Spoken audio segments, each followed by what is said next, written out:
नमस्कार। अक्सर ऐसा होता है ना कि सब कुछ प्लान करने के बाद भी हमारे साथ कुछ बुरा हो जाता है या हमारी सबसे अच्छी योजनाएं भी फेल हो जाती है। आज हम दो कहानियों से यही समझेंगे कि कैसे कभी-कभी एक बड़ी शक्ति की अनदेखी योजना हमारी अपनी सोच से कहीं बेहतर होती है, भले ही वो हमें उस पल में बिल्कुल समझ ना आए। किसी ने बहुत सही कहा है कि ऊपर वाला वो नहीं करता जो हमें अच्छा लगता है, बल्कि वो करता है जो हमारे लिए अच्छा होता है। और जानते हैं, यही एक लाइन आज के हमारी पूरी बातचीत का सार है। चलिए, विश्वास और भाग्य के इसी रहस्य को थोड़ा और करीब से जानते हैं। लेकिन फिर एक सवाल मन में आता है कि भाई, अगर हमारे लिए कोई अच्छी योजना पहले से ही बनी है तो हमें दुख और तकलीफ क्यों मिलती है? ये मुश्किलें आती ही क्यों हैं? ये एक ऐसा सवाल है जो हम सब कभी ना कभी खुद से जरूर पूछते हैं। तो चलिए, आज इसी सवाल का जवाब ढूंढने की कोशिश करते हैं। तो हमारी पहली कहानी एक महात्मा की है। एक दिन अचानक एक आकाशवाणी होती है जो उन्हें बताती है कि ठीक 1 साल बाद उनकी गर्दन तलवार से काट दी जाएगी। अब जरा सोचिए, ऐसी डरावनी भविष्यवाणी सुनकर किसी का भी क्या हाल होगा।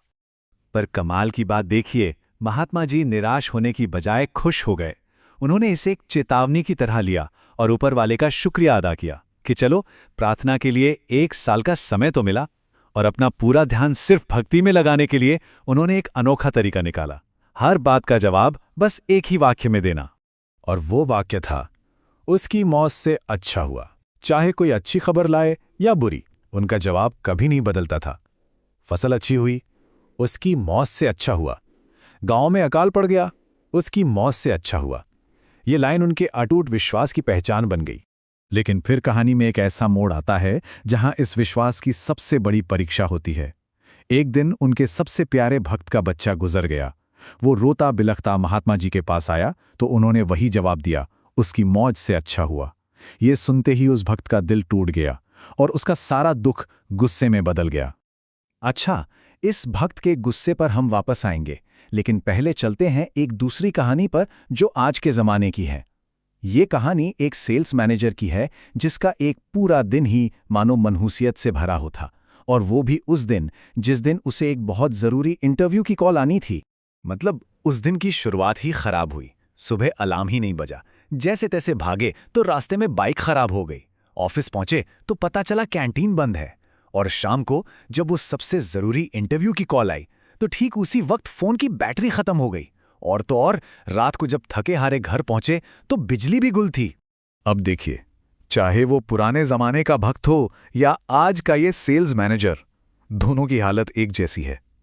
जब ऐसा लगे कि कायनात की हर चीज हमारे खिलाफ हो रही है, तो कोई इंसान उस अदृश्य शक्ति पर अपना विश्वास कैसे बनाए रख सकता है? तो चलिए, वापस चलते हैं महात्मा की कहानी पर।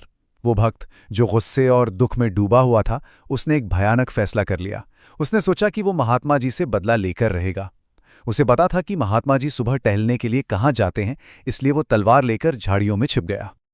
और ठीक उसी वक्त जैसे ही महात्मा जी उस झाड़ी के करीब पहुंचे, एक कील उनके पैर में आर पार हो गई।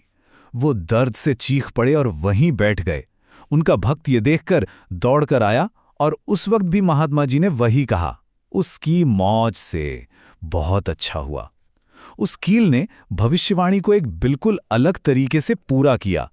गर्दन कटने का काल एक छोटी सी चोट से टल गया और उनकी जान बच गई। और अब देखते हैं कि उस सेल्स मैनेजर की कहानी का क्या हुआ। उस रात वो गुस्से और निराशा में सो गया।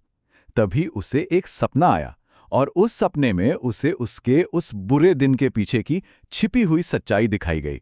सपने में उसे दिखाया गया कि उसकी बाइक इसलिए खराब हुई थी क्योंकि अगर वो समय पर निकलता तो आगे जाकर उसका एक जानलेवा एक्सीडेंट हो जाता। और ऑफिस की कैंटीन इसलिए बंद थी क्योंकि वहां का खाना खराब हो चुका था, जिसे खाकर उसे गंभीर फूड पॉइजनिंग हो जाती। उसका फोन इसलिए बंद हुआ क्योंकि जिस नौकरी के लिए कॉल आई थी वो असल में एक फ्रॉड था, एक धोखा था। और घर पर बिजली बिजली इसलिए गई क्योंकि अगर बिजली होती तो घर में शॉर्ट सर्किट से आग लग जाती। मतलब हर समस्या असल में एक सुरक्षा कवच थी। तो यही है वो अनदेखी योजना। ये वो विश्वास है कि जो घटनाएं हमें मुश्किलें या दुर्भाग्य लगती हैं, वो असल में छिपे हुए आशीर्वाद हो सकती हैं। एक ऐसा सुरक्षा कवच जो हमें किसी बहुत बड़ी अनहोनी से बचा रहा होता है। तो इन दोनों कहानियों का निचोड़ क्या है? पहली बात तो ये कि कभी-कभी मुश्किलें हमारी दुश्मन नहीं बल्कि हमारी रक्षक होती हैं। दूसरी बात, हमें ये भरोसा रखना होता है कि एक बड़ी योजना है जो हमेशा काम कर रही है। और हाँ, ये याद रखना ज़रूरी है कि जो हमारे लिए अच्छा है, ज़रूरी नहीं कि वो हमें उस पल में अच्छा लगे। और सबसे आखिर में, सब कुछ हमारे नज़रिए पर है, जो किसी भी श्राप को एक वरदान में बदल सकता है। तो अगली बार जब कुछ गलत हो तो एक पल रुककर ये जरूर सोचिएगा, क्या पता आज की जो समस्या लग रही है वो असल में कल का कोई आशीर्वाद हो।